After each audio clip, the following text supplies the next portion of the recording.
Pues qué gusto el tener la oportunidad de saludarles a todos ustedes y en esta ocasión hablar acerca de lo que es la planeación estratégica. Y bueno, pues vamos a comenzar hablando acerca de algunos antecedentes de lo que es la administración estratégica, que como seguramente muchos de ustedes sabrán, se refiere ni más ni menos que a una escuela de la administración que tiene como principal objetivo el establecer todo un sistema que les permita a los administradores y demás personas vinculadas a los procesos de toma de decisiones en la organización, precisamente a ello, ¿no? Es decir, me refiero que ni más ni menos que a cómo tomar decisiones desde el punto de vista de la organización, pero también concentrándonos particularmente en el proceso de planteamiento de objetivos. Vamos a ver. Dentro de este proceso de la evaluación estratégica, aquí podemos considerar nosotros en primera instancia cuál ha sido la evolución que ha habido a lo largo del paso del tiempo, siendo que en primera instancia vemos, por ejemplo, el estilo de planeación tradicional que se llevó a cabo desde 1962 hacia 1967, en donde, bueno, pues ustedes pueden apreciar que una de las principales características fue ni más ni menos que justamente digamos que un estilo clásico en donde prácticamente se consideraba un estilo de planeación orientado justamente a la estabilidad y el crecimiento. Estamos hablando aquí de la posguerra de la Segunda Guerra Mundial, en donde, bueno, pues lo que les preocupaba a las personas era realizar en aquellos entonces una proyección a largo plazo, considerando como tal un horizonte de hasta 5 años, y en donde básicamente lo que se pretendía también era justo el ayudar a las empresas a empezar a desarrollar de alguna forma los mecanismos necesarios para salir adelante después de la gran guerra de la Segunda Guerra Mundial. Entonces, aquí todavía no se cuajaba del todo la parte de la planeación estratégica, sino que más bien digamos que se empezaban a dar los primeros esfuerzos, ya que era todavía un tema bastante innovador, muy reciente. Habrá que acordarse de que todas las diferentes tácticas estratégicas surgen precisamente a partir de la guerra. Lamentablemente este tipo de acontecimientos humanos que son muy catastróficos y muy nefastos en muchos sentidos, pues han servido también para aplicar ciertos conocimientos nuevos a las diferentes áreas o ámbitos del desarrollo humano. Y uno de ellos ha sido precisamente la administración. A partir de 1970 y hasta 1983 hablamos de un esquema o un estilo de planeación para empresas en situación de ataque. Digamos que es aquí en donde precisamente se empiezan a visualizar las necesidades que hay de llevar a las organizaciones justamente hacia el desarrollo de nuevas estrategias que les permitan en primera instancia el poder pues crecer, el poder competir también libremente frente a otras organizaciones que van surgiendo justamente en esos momentos y que bueno pues se están peleando básicamente el mercado con estas empresas, ¿no? Es importantísimo el considerar que en estas décadas se van dando ciertos acontecimientos de crecimiento empresarial, crecimiento demográfico, y esto obviamente va cimentando el camino precisamente para lo que es una planeación estratégica más visionaria, en donde pues ya no son solamente unas cuantas las empresas que tienen que subsistir y se están peleando al mercado creciente, sino que ya son muchas las empresas, hay cada vez más competidores en el horizonte, el público por su parte también se vuelve mucho más exigente y eso implica que pues las empresas entren en una lucha feroz precisamente por esa competencia frente a los demás participantes del mercado.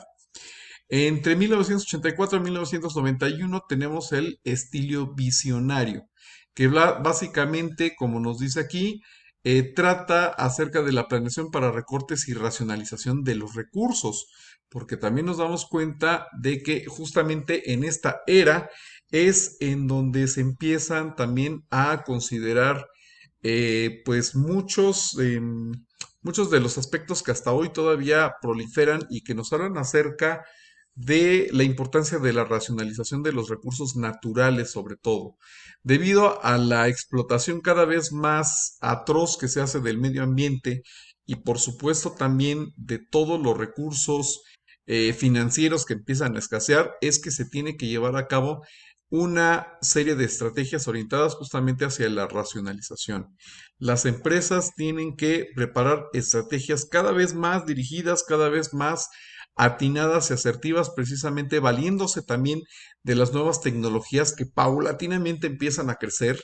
Ya en los años 80 y principios de los 90 se empieza a dar crecimiento exponencial de la informática y comienza a ser vista a la vez también como una herramienta para el crecimiento organizacional. Entonces, la conjunción entre la tecnología y las nuevas vertientes de la administración ayudan a que las empresas estén cada vez mejor preparadas precisamente para hacer frente a todas las vicisitudes que se van dando en el mundo moderno por ahí de finales de los años 80 y principios de los años 90. Ahora, el estilo de aprendizaje que inicia en 1992 y concluye hacia el principio del actual milenio, pues va enfocado hacia el crecimiento rentable, la desnormalización y la privatización de muchas empresas. Ya aquí es en donde empezamos a hablar acerca del concepto de globalización y que va orientado, como nosotros lo sabemos, precisamente a que las empresas vayan ampliando cada vez más la presencia mundial que tienen en distintos mercados, a que también de alguna manera pues se vean en la necesidad de ir contribuyendo con nuevas estrategias orientadas al crecimiento empresarial. Gracias. Bueno, entonces estábamos comentando que precisamente a partir de esta necesidad de una mayor interconectividad entre los mercados y las diferentes empresas a lo largo y ancho del mundo, pues se plantea también la necesidad de nuevos estilos de planeación y de administración en general. A partir de este momento se empieza a dar una competencia cada vez más feroz y más fuerte entre las diferentes empresas que se luchan por alcanzar el liderazgo a nivel internacional. Ahora ya no solamente tienen que tener un impacto local dentro de sus diferentes países, sino que cada vez la encomienda es abarcar más mercados, más competencia con precios más bajos también y por supuesto luchando contra aranceles y contra las nuevas pues situaciones que se van planteando, ¿no? En cuanto a la administración estratégica, evidentemente también vemos que va habiendo un cambio. Vemos aquí cuáles son las diferentes herramientas que van surgiendo en los años 60.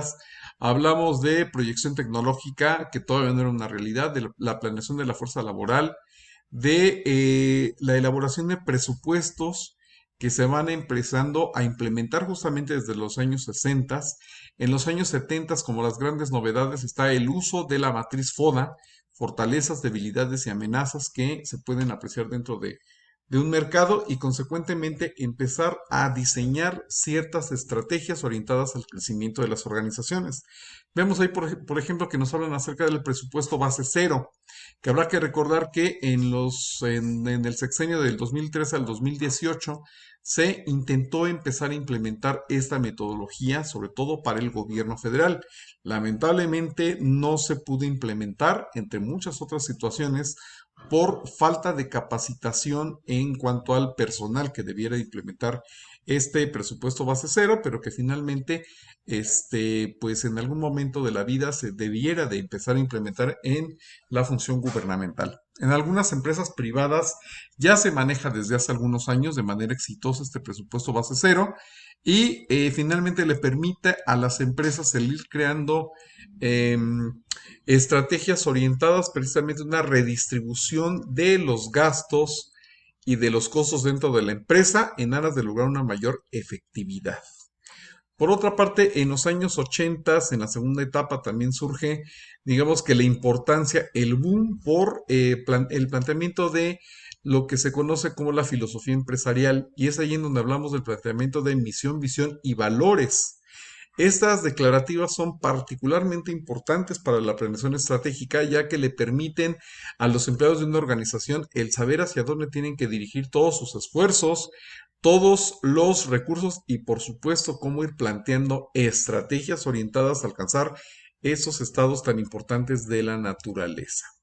Por supuesto, también dentro de estos años es que se empiezan a cimentar también las bases para la planeación estratégica que conocemos al día de hoy y que a lo largo de la década de los años 90 se empiezan a florecer y a desarrollar nuevos enfoques orientados hacia el manejo del liderazgo, la inteligencia emocional, que seguramente muchos de ustedes conocen, ya que incorporan otros saberes humanos y no solamente los conocimientos basados en una formación técnica o la experiencia de los empleados, sino que también tienen en cuenta o consideran la importancia de desarrollar ciertas habilidades tendientes a el manejo y al desarrollo de ciertas competencias por parte de los diferentes trabajadores.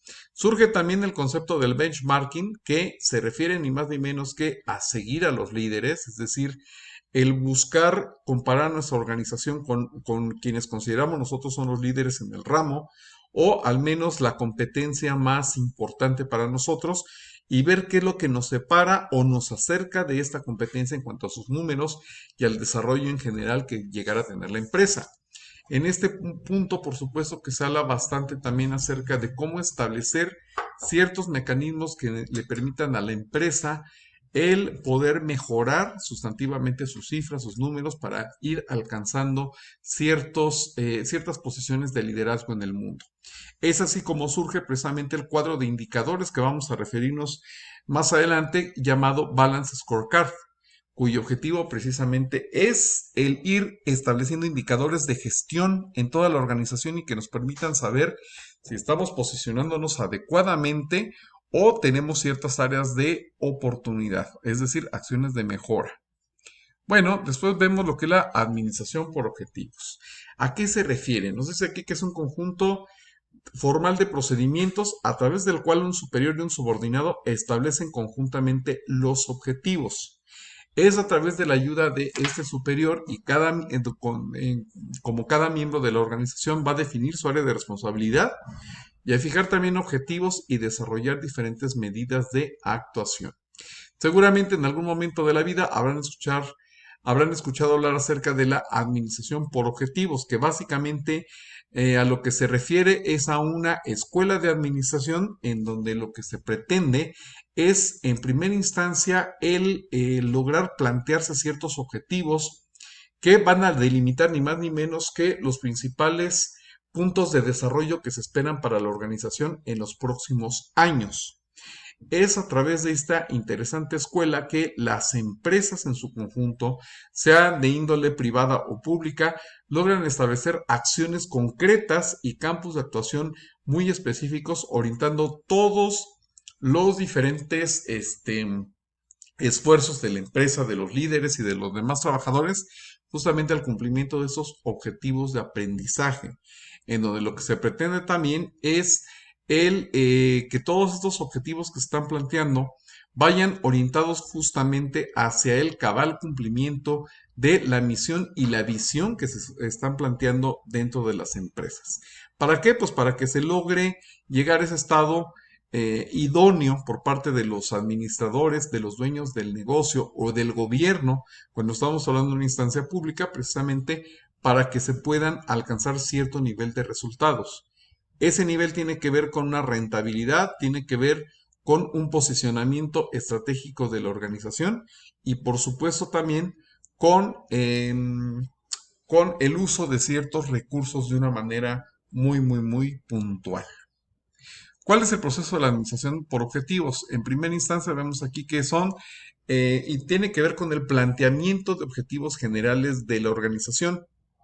Esos objetivos generales tienen que tener ni más ni menos que un nivel de aproximación o de relación estrechamente directa con la filosofía empresarial, es decir, con la misión y la visión de la empresa, porque definitivamente esos son los ejes rectores que deben determinar los campos de actuación y todas las acciones llevadas a cabo por los diferentes líderes de la empresa. En segunda instancia, ya que hablamos de una planeación estratégica, en donde esos objetivos son planteados ni más ni menos que por los líderes, por el dueño, el consejo de administración o el grupo que lidera la organización, hablando de una institución pública, Bueno, pues de ahí se van a desprender otro tipo de objetivos por parte de las diferentes divisiones de la empresa. Por ejemplo, en el caso de una empresa privada, pues vamos a tener la dirección de administración, la dirección de recursos humanos, la dirección de producción, la dirección de mercadotecnia, es decir, todas y cada una de las diferentes áreas operativas de la empresa van a, van a reunirse o los directores de estas áreas van a reunirse precisamente para ver qué es lo que les corresponde a ellos de manera puntual y específica desarrollar precisamente para el cabal cumplimiento de esos objetivos generales de la organización. Al área productiva evidentemente le va a corresponder pues el desarrollar objetivos específicos que tengan que ver con los planes de producción necesarios para poder alcanzar esos objetivos de la organización a nivel general. El área de personal va a ver cuáles son las necesidades de personal capacitado, necesidades de personal que de alguna forma puedan desarrollar las diferentes acciones que se requieren para la producción, para la administración, para las ventas y con ello alcanzar esos objetivos generales planteados por la alta dirección. Vamos a pensar que entre esos objetivos se planteó, por ejemplo, un crecimiento en las ventas en un 10% para el año 2022. Bueno, pues a partir de ese objetivo general, el área de producción tendrá que ver qué se necesita desarrollar para que en materia de manufactura pues, se puedan alcanzar esos niveles. Probablemente sea necesario mejorar o incrementar la capacidad instalada de las máquinas. Probablemente se requiere echar a andar nuevas máquinas o comprar algunas otras. O quizá se requiera simple y sencillamente hacer ciertos ajustes a los procesos productivos precisamente para poder alcanzar esos niveles requeridos de producción. El área de personal pues tendrá como principal encomienda el abastecer a las diferentes áreas empresariales de las personas que se requieran para poder llevar a cabo todas y cada una de esas diferentes funciones. Por supuesto, si tiene que ver con la producción, bueno, pues tendremos que buscar a las personas adecuadas para llevar a cabo esa función operativa. Si estamos hablando, por ejemplo, de personal del área de ventas, bueno, pues también tendremos que hacer lo posible para garantizar que contamos con el personal adecuado que se encargue de la exploración de todos esos nuevos mercados y por supuesto se logren los objetivos de crecimiento que se estuvieron planteando. A ese nivel de planeación le llamamos planeación táctica, porque tiene que ver con la línea de directores generales o de responsables de cada una de las diferentes áreas de las organizaciones. Es decir, son los directivos de primer nivel. Luego entramos precisamente con la planeación operativa, en donde ya vamos a ver, por ejemplo, el área de producción. Seguramente tiene diferentes departamentos o procesos productivos. Bueno, pues cada uno de esos procesos o cada uno de esos departamentos va a elaborar su propia planeación. Es en este nivel en donde se van a ir conformando y estructurando diferentes objetivos de de operación y que van a tener un impacto en cada uno de los diferentes departamentos. Y pues bueno, el líder de esos departamentos va a ser el encargado, ya de una manera más específica, más concreta, de establecer esas acciones que se van a desarrollar para que a través de la acción conjunta de los 3 o 4 o 5 departamentos se logren alcanzar los objetivos creados para todo el área de producción. Pasa lo mismo con el área, por ejemplo, de la dirección administrativa. Probablemente los diferentes departamentos en que esté estructurada o esté dividida esta organización sean, no sé, contabilidad, probablemente el área de costos, el área de impuestos, el área de servicios generales. Cada una de esas áreas operativas se va a ir planteando diferentes objetivos específicos de actuación. Ya que estamos entrando en un nivel operativo, es decir, cada una de esas personas va a tener que ir desarrollando los objetivos, las acciones, los planes de actuación que permitan organizar adecuadamente las labores llevadas a cabo por los diferentes personales incluidos o asignados a un área de trabajo. Finalmente, en el nivel cuarto ya son a nivel personal, ya cada una de las diferentes personas encargadas de realizar ciertas funciones va a establecer sus propios objetivos ya de manera individual y que van a conseguir ni más ni menos que el logro de ciertas actividades, este, pues personales, ¿no? Y que van a ser susceptibles, por supuesto, de darles un seguimiento en este proceso de planteamiento de objetivos estratégicos. Ahora bien, ¿cuáles son las fases de la administración por objetivos? Bueno, en primera instancia, tal y como lo podemos ver en pantalla, tenemos la definición de los objetivos. Aquí ya lo comentamos, pues tiene mucho que ver la filosofía empresarial precisamente para que nosotros podamos desarrollar esos objetivos que tienen que seguir una metodología muy concreta, muy específica, que nos van a permitir saber cuáles son pues estas acciones generales que estamos planeando desarrollar a lo largo del tiempo. Una vez que hemos planteado esos objetivos, que los hemos definido, sigue el desarrollo de planes de acción. Es decir, ya sabemos qué es lo que tenemos que hacer, qué es lo que le corresponde a cada uno de nosotros también desarrollar. Bueno, pues consecuentemente vamos a plasmar en papel las diferentes acciones que las áreas y el personal de cada una de esas áreas tiene que desarrollar. Posteriormente se tiene que dar un proceso de retroalimentación, ver de qué manera vamos nosotros a cerciorarnos de que esos planes son los adecuados, de que se están llevando a cabo también las acciones pertinentes necesarias para el alcance de esos objetivos. Y si hay algo que haya hecho falta, que no se haya considerado o que simple y sencillamente se tenga que enmendar, bueno, pues se tendrá que reestructurar y por supuesto replantear porque digamos que lo que se está requiriendo es precisamente el que todas las acciones que emanen de ese plan de acción, pues se ejecuten en tiempo y forma para que se vayan cumpliendo también cabalmente esos diferentes objetivos. De no ser así, se ubiquen inmediatamente cualquier tipo de desvío o de situación no considerada originalmente y se actúe en consecuencia. ¿De acuerdo?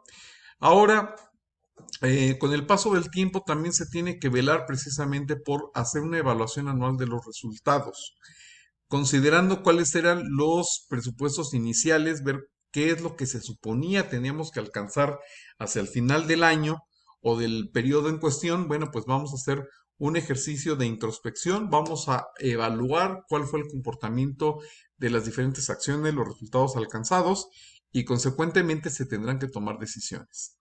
Si se están tomando las decisiones adecuadas, si se están alcanzando también los resultados planteados originalmente, habrá que recompensar a las personas involucradas y que fueron responsables de esos resultados. Y si no, bueno, pues también habrá que apretar las tuercas necesarias porque esos objetivos se tienen que cumplir de una forma o de otra. Ahora bien, como ya comentamos, a partir de la administración estratégica es que surge lo que es la planeación estratégica. Y para ello vamos a comentar, como seguramente ya muchos de ustedes conocerán, que la planeación estratégica abarca dos diferentes expresiones. Por una parte, la planeación, que es una etapa del proceso administrativo que se refiere ni más ni menos que a aquella en donde nosotros nos vamos a plantear qué vamos a desarrollar y vamos a ver también el alcance de esos planes que nosotros pretendemos desarrollar. Básicamente se desprende de una etapa previa, que es la previsión, donde nosotros nos vamos a plantear qué necesidades vamos a tener como empresa en un futuro más o menos inmediato, y en donde también nos vamos a ir planteando respecto a cuáles serán no solamente las necesidades, sino también ese punto que nosotros nos gustaría alcanzar en un futuro posterior. Por ejemplo, se me ocurre un ejemplo muy de nuestra vida cotidiana para poder explicar este concepto. Me refiero ni más ni menos que a la planeación de la situación económica para el retiro de las personas. Sabemos que todos nosotros en algún momento de nuestra vida nos vamos a retirar. Sin embargo, a lo mejor pocas personas o no muchas se han dado a la labor de planear este momento, considerando varios aspectos. Por una parte, es necesario prever el estado de salud al que nosotros aspiramos llegar cuando estemos alcanzando el retiro. Es importante, evidentemente, considerar nuestra situación actual. A ver, al día de hoy somos personas sanas, somos personas que más bien somos medias enfermizas, contamos con alguna preexistencia, es decir, algún estado de salud, pues más bien no muy positivo, tenemos algunos problemas, algunas restricciones, sí o no. Bueno, pues eso nos va a servir como punto de partida para que nosotros podamos prever necesidades futuras de salud. Es decir, voy a necesitar el día de mañana por padecer alguna enfermedad crónico-degenerativa cierta atención médica especializada. Bueno, pues justamente a partir de esa necesidad es que tengo que establecer un plan que me permita, dentro de lo posible, garantizar cierto nivel de atención a futuro. El que yo pueda tener la certeza de que voy a poder contar con la atención médica que voy a requerir precisamente por esa situación. O simplemente si no tengo ninguna enfermedad crónico-degenerativa, pero pues sé que a partir de los 60, 60 y tantos mi cuerpo va a cambiar y voy a tener que recurrir a ciertas consultas médicas precisamente para subsanar algunos problemas derivados del deterioro de la propiedad. Bueno, pues vamos a ver cómo le vamos a hacer. Voy a pagar un seguro de gastos médicos mayores, voy a seguir pagando o seguir cotizando una seguridad social, o a lo mejor si yo trabajé cotizando a la seguridad social, pues no tengo ningún problema porque sé que voy a contar con esa asistencia médica. Ese es el punto de vista de la situación médica, pero también hay que tener en cuenta otros ámbitos como el de la situación económica. Estoy planeando esa situación económica necesaria a futuro. Estoy analizando qué requerimientos financieros voy a tener cuando me jubile. Probablemente mi vida va a cambiar porque a diferencia de hoy, en donde pues probablemente tenga hijos menores de edad que estoy apoyando económicamente, o incluso algunos que hasta los 21 o 22 años que terminan la carrera, sigo yo apoyando económicamente hablando, quizá a partir de los 65 ya no voy a tener ese problema de tener que pagar colegiaturas o tener que pagar manutención de niños. Sin embargo, voy a tener nuevas necesidades, como decíamos, a lo mejor instalaciones dentro de mi casa, porque pues bueno, no es lo mismo una persona que es ágil y que puede subir y bajar escaleras a una persona que por su propia condición a lo mejor requiera de rampas o de ciertas instalaciones necesarias para esa situación de vida. ¿Me explico? Entonces, todo eso habrá que planearlo. Habrá que ver qué nuevos gastos voy a tener en mi etapa de retiro y cuáles más bien ya no voy a considerar. De tal manera que yo sepa qué dinero voy a necesitar dentro de X años, dentro de 15, 20 o 40 años que me voy a retirar e ir actuando en consecuencia desde el día de hoy, planeando precisamente esa situación de vida que yo requiero para mi retiro. Lamentablemente hay mucha gente que desafortunadamente no tiene en mira esa importante etapa de nuestra vida personal y que desafortunadamente pues actúa, o más bien no actúa, sino que es una simple víctima pasiva de las circunstancias. Si no planeas adecuadamente cada una de esas etapas, seguramente vas a tener algún problema o alguna inquietud pues pendiente de resolver. No solamente se trata de los aspectos de salud, sino también se trata de aspectos económicos, pero también de ir planteando una actividad a la cual me voy a dedicar durante mi retiro y no simplemente descansar como mucha gente dice.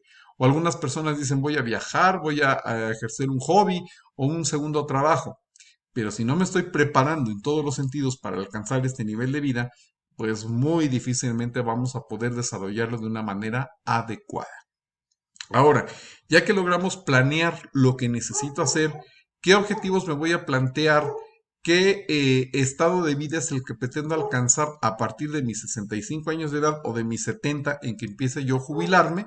Bueno, pues también de la mano o junto con pegado, como se dirá por ahí, es el planteamiento de ciertas estrategias. La estrategia significa el cómo lo voy a desarrollar. Una estrategia, por ejemplo, cuando yo estoy jugando algún juego de mesa, como por ejemplo el dominó, significa el que tengo que prestar mucha atención a cómo se va desarrollando el juego. Evidentemente el objetivo de cualquier persona que juega dominó es el ganar una partida. Sin embargo, el cómo lo va a desarrollar Eso pues es la estrategia personal que cada una de las personas va a plantearse. Habrá algunas personas que vayan dándole seguimiento a las fichas que se van tirando y se vaya dando una idea de más o menos qué fichas puede llegar a tener cada uno de los diferentes competidores. Si yo veo que tú estás a punto de irte en el juego porque ya tienes más bien pocas fichas, pues seguramente y mediante una intuición podré yo más o menos darme cuenta de qué fichas tienes o qué fichas no tienes y ver si te puedo cerrar el juego. O a lo mejor pueda yo hacer alguna alianza tácita con algunos de los otros jugadores para evitar que te nos vayas a ir y nos dejes a nosotros, pues obviamente en segundo o de tercer lugar. No sé si me doy a entender, yo espero que sí. Entonces, cuando tú juntas la planeación, que es el qué es lo que pretendes desarrollar con la estrategia, que es el cómo lo vas a desarrollar, bueno, pues en ese momento estás del otro lado porque vas a tener la posibilidad de poder ser más eficiente y tener mayores probabilidades de alcanzar los objetivos que te vas planteando como parte del proceso de planeación en las organizaciones, ya sea públicas o privadas. Ahora vamos a hablar acerca de las características de la planeación estratégica. Y bueno, como podemos apreciar también en esta lámina, podemos darnos cuenta nosotros de que en primera instancia se trata de un proceso de planeación formal a largo plazo. Siempre los objetivos, sobre todo los objetivos planteados por la alta dirección, por los dueños de la empresa, el consejo de administración, deben tener un horizonte de al menos entre 5 y 10 años. Al menos. Tienen que ser de gran mira, de gran calado. Ahora, por otra parte, ¿cuáles son las preguntas que se pueden contestar a través de la planeación estratégica? Como lo vemos aquí, te debería decir en dónde estamos, es decir, debemos de partir de un adecuado pronóstico de la situación, de un diagnóstico certero de cuál es la posición que estamos ocupando hoy por hoy y también saber hacia dónde nos queremos enfocar, hacia dónde nos queremos dirigir de manera puntual al final de esos 5 o 10 años que estamos haciendo referencia. Se requiere evidentemente, que se escucha muy sencillo, se requiere mucha claridad mental. Se requiere que la gente verdaderamente haga una labor de conciencia, de introspección, sepa en dónde está parado, precisamente para que se puedan plantear objetivos factibles, alcanzables con el paso del tiempo y evidentemente también estar en situación de buscar ese estado formal y bien delimitado del futuro, ¿de acuerdo? Es algo también muy recomendable que a través nosotros de esos procesos, pues busquemos la retroalimentación de las personas que están involucradas en la toma de decisiones dentro de la empresa y que no sean solamente ocurrencias de unas cuantas personas.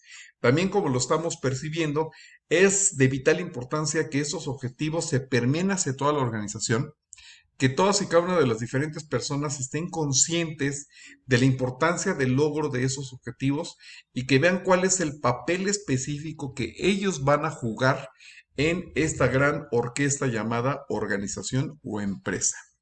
Es importantísimo también que queden bien establecidos esos marcos temporales en los cuales la gente le va a tocar actuar, en qué momento se tiene que alcanzar ciertos indicadores precisamente para saber si lo vamos haciendo bien, en qué momento tengo que participar yo y también encontrar adecuadamente algún punto de retroalimentación que sea necesario.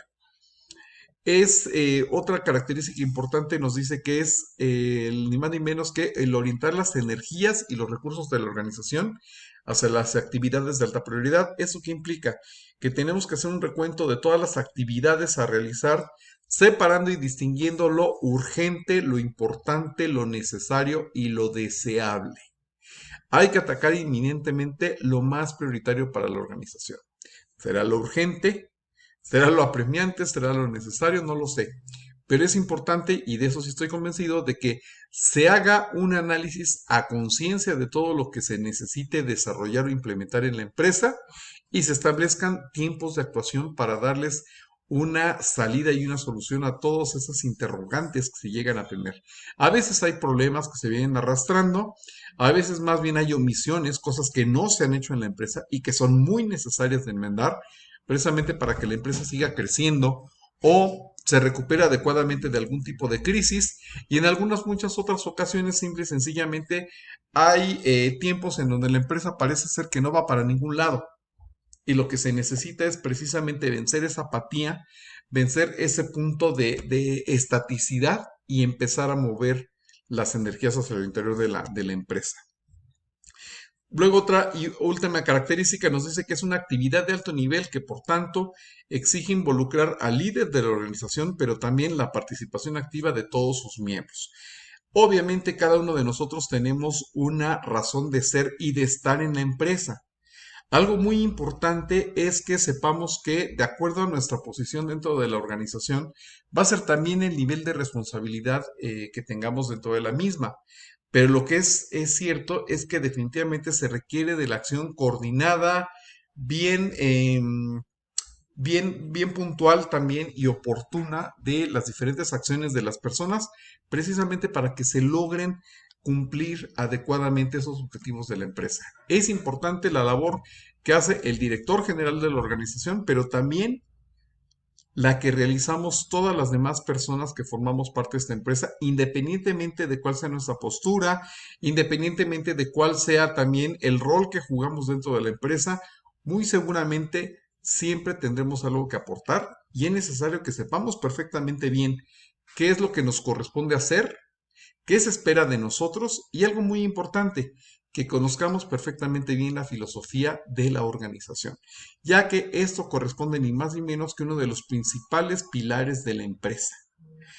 Para poder desarrollar una labor adecuada y bien sólida de planeación estratégica, necesitamos conocer de nuestra organización el pronunciamiento que hay con respecto a la misión. La misión de la organización nos va a decir ni más ni menos que la razón de ser de la misma, el para qué está esa empresa en este mundo terrenal. ¿Cuál es su objetivo fundamental? Y evidentemente esta misión de vida de una empresa o de una persona va cambiando y se va transformando con el paso del tiempo. Puede ser que el medio ambiente, el entorno vayan cambiando y entonces probablemente la razón de ser original de esa empresa pues ya no tenga tanta validez. Sin embargo, puede ser también que nosotros como empresa vayamos cambiando, vayan manejándose diferentes aspectos y definitivamente se tenga que replantear nuevamente esa misión, el para qué estamos en la organización. Por ejemplo, me viene a la mente Pemex. Pemex originalmente fue creada en otro momento de la historia de este país, en donde había ciertas necesidades, en donde también de alguna manera el manejo del petróleo se volvía cada vez una necesidad más imperante de una adecuada administración, para que todos los mexicanos contáramos con una empresa que se dedicara a la gestión de esos recursos petroleros que en aquellos momentos representaba una parte muy, muy importante del ingreso del país. Hoy por hoy sabemos que ya no lo es porque México poco a poco está dejando de ser un país exportador de petróleo. Y también sabemos que, bueno, pues al día de hoy también el medio ambiente externo ha cambiado ya que le están apostando mucho más, sobre todo en ciertos países, a energías más limpias.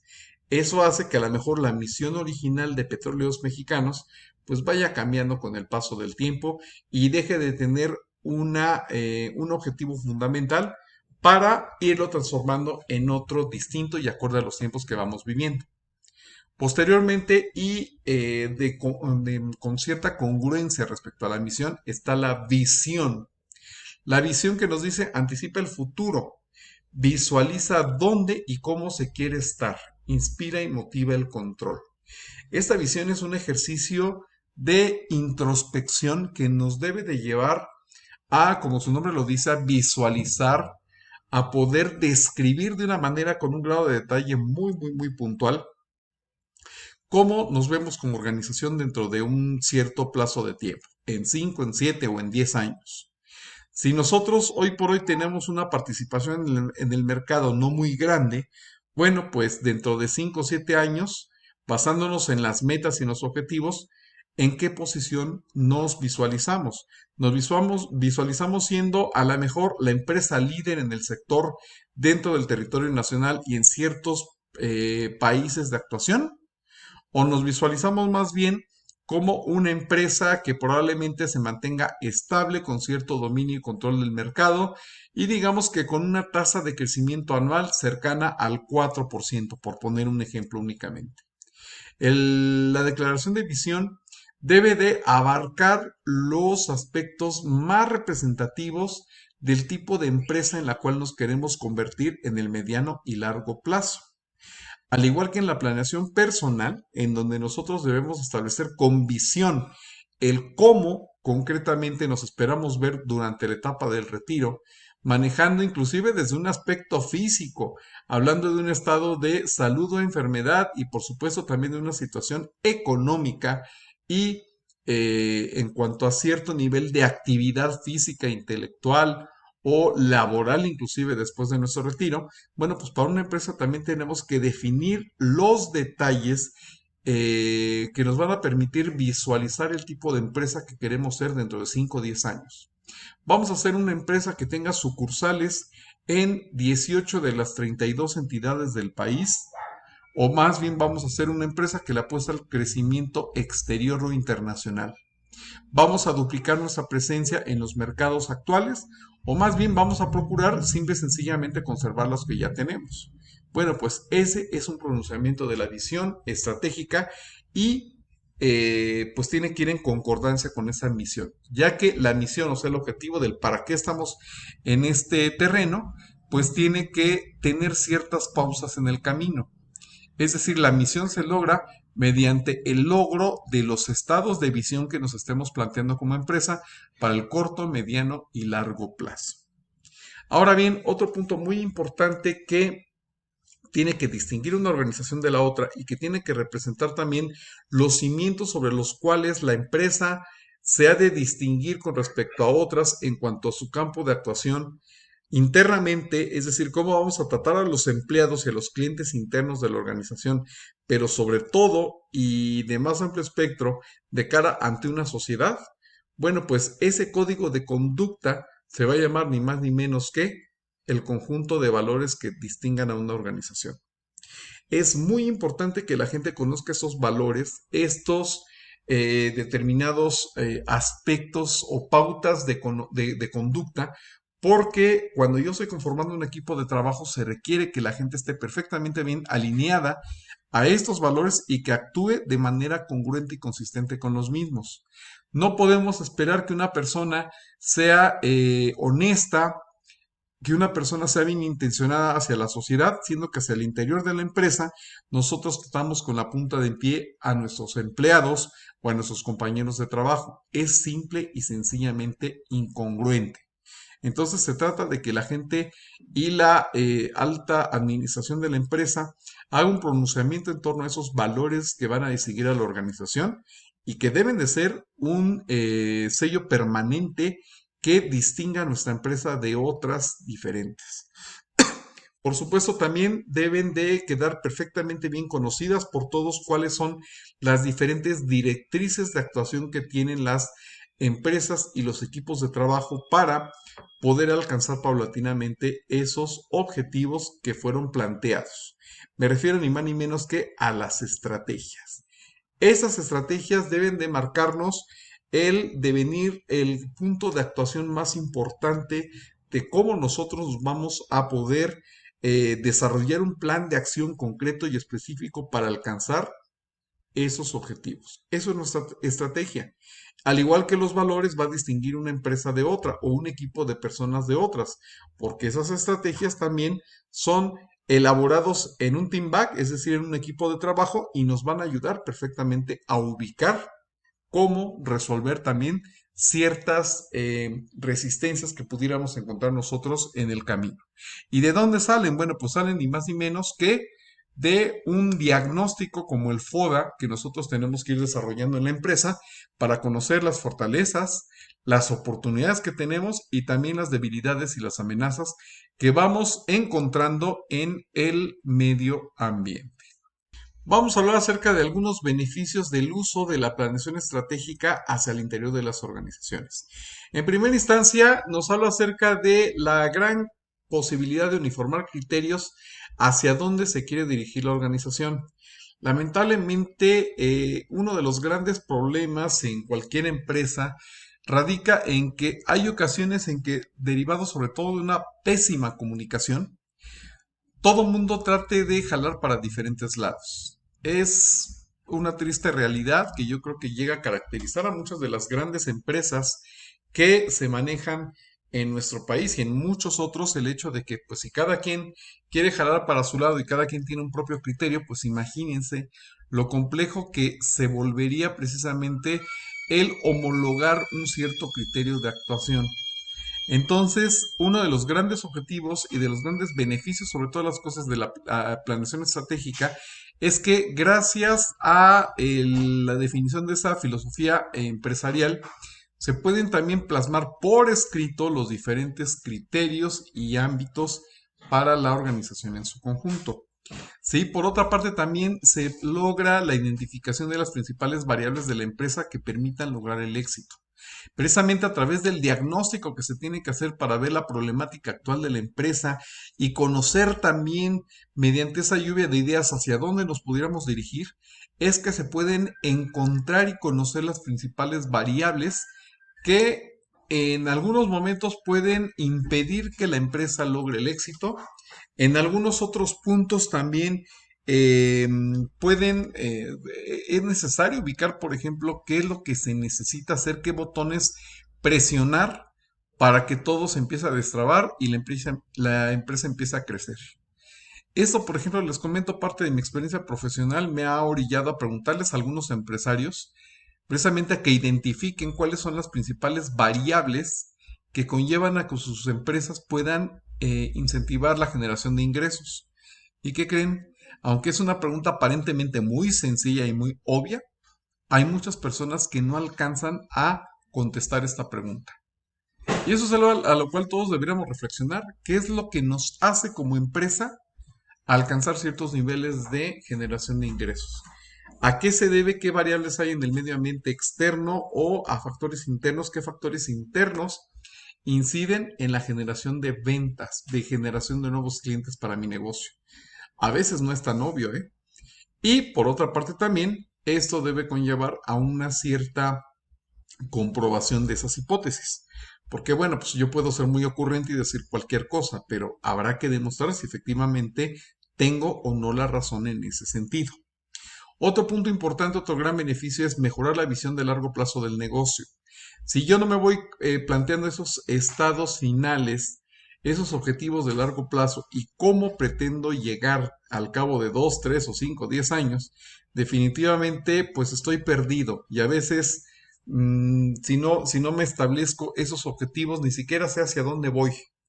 Pero en la medida en que voy profundizando en esa práctica y me voy haciendo cada vez más acertado y asertivo en cuanto a los resultados que pretendo alcanzar, pues definitivamente también me voy volviendo mucho más experto en cuanto al alcance de metas y objetivos y eso me hace crecer. Eso es algo muy, muy importante. Eso también nos da cierta claridad precisamente para detectar oportunidades y amenazas futuras, porque vamos creciendo también en habilidades, vamos, como se diría por ahí, desarrollando el colmillo. Y eso nos va permitiendo ser más asertivos en cuanto a los diagnósticos que venimos desarrollando. Otra gran ventaja es que nos permite estructurar a la empresa para la toma de decisiones. Es conformar equipos del trabajo altamente orientados hacia resultados, por supuesto, también altamente efectivos. Y eso es un ganar-ganar, porque vamos creando y entrenando al personal para que se enfrente a cualquier tipo de reto y salga de ellos de una manera avante. Pero sobre todas las cosas, pues eso, el principal beneficiario o el depositario de esos beneficios es ni más ni menos que la empresa. Porque si la empresa va saliendo adelante y va logrando esos objetivos, pues definitivamente también a todos los miembros de la organización les tiene que ir bien. Es por ello que el último beneficio también es señalar asuntos estratégicos, ya que una empresa que va aprendiendo de su historia, que va puliendo cada vez más esta técnica de planteamiento de objetivos, de seguimiento, de diagnóstico y demás, pues puede tener la oportunidad también de plantearse de manera más eficiente los asuntos estratégicos de los que no lo son. Es decir, puede ir desarrollando esa capacidad de plantearse objetivos de largo plazo bien establecidos y también bien definidos, a diferencia de una empresa eh, que no está orientada y que no está acostumbrada tampoco al establecimiento de estos asuntos estratégicos. Hay empresas que simplemente van actuando conforme se van mostrando las necesidades y conforme la corriente de la vida las va llevando. Hay otras que deciden ser protagónicas y establecer planes bien elaborados para desarrollar estrategias exitosas que les permitan a sus líderes y a sus trabajadores alcanzar eficientemente sus objetivos. ¿A qué tipo de organización te gustaría pertenecer a ti? ¿A una que va actuando más bien resolviendo problemas, resolviendo broncas, llena de bomberazos hoy sí y mañana también? ¿O a una que se distinga por su alta eficiencia y eficacia productivas?